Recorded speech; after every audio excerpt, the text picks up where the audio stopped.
নমস্কার বন্ধুরা, কেমন আছেন সবাই? আশা করি সবাই খুব ভালো আছেন। আমিও ভালো আছি। আজকে আমার রান্নাঘরে সবাইকে স্বাগত জানাচ্ছি। আজকে আমার রান্নাঘরে কি হতে চলছে দেখুন। আজকে নিয়ে নিয়েছি এখানে টমেটো রেসিপি করব। তো কাঁচা টমেটোর খুব দারুণ একটা টেস্টি রেসিপি করতে যাচ্ছি বন্ধুরা, সঙ্গে থাকবেন। প্রথম থেকে দেখার অনুরোধ রইলো, আশা করি খুবই ভালো লাগবে এই রেসিপিটা। আর খুবই দারুণ লাগে একটা রেসিপি, সব বাজিমাত একদম ভাতের সঙ্গে সব কিছুর সঙ্গেই ভালো লাগে। তো প্রথমে পুকুরে গিয়েছিলাম মাছ ধরতে। আজকে ভাবছি টাটকা টাটকা মাছ নিয়ে এসে তারপর রান্না করব। তো যেতে না যেতেই প্রথমেই একটা জালের মধ্যে ধরা পড়ে গেল আমাদের একটা, এখানে সাপ ধরা পড়ে গেল একটা বড় একটা।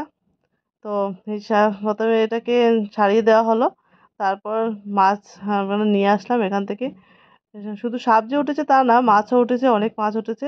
এখানে বড় মাছও ছিল আর ছোট মাছও ছিল, অনেক ছিল। অনেকটা বাটা মাছ উঠেছে। আর এখানে কই উঠেছে আর উঠেছে ছোট মাছ, যেটা পুঁটি মাছ।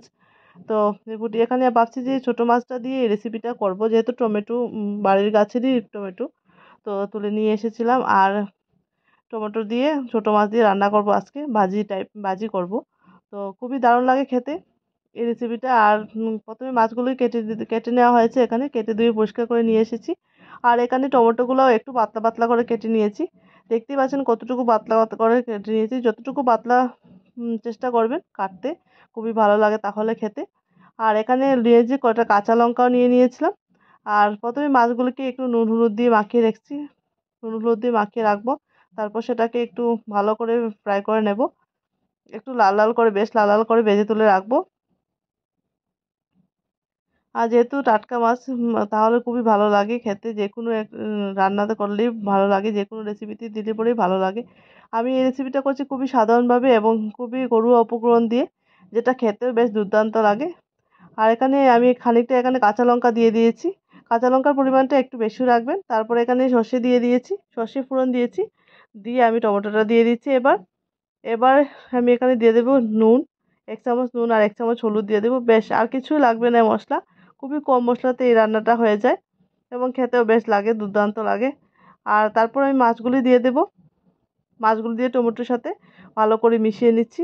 টমেটোটা একটু ঢাকা দিয়ে রান্না করে নেবেন, তাহলে দেখবেন একদম সফট হয়ে গেছে। ঠিক সেই পর্যায়ে মাছগুলি দিয়ে দেবেন। কোনো প্রকারের এখানে জল ইউজ করবেন না। আর এখানে আমি দেখতে পাচ্ছেন খুবই চটজলদি হয়ে গেল। আমি এখানে নামিয়ে নিচ্ছি, একটা প্লেটের মধ্যে পরিবেশন করে দিচ্ছি। দারুণ স্বাদের এই কাঁচা টমেটোর এই রেসিপিটা, কাঁচা টমেটোর ভাজি, এবং খেতেও এটা দুর্দান্ত লাগে।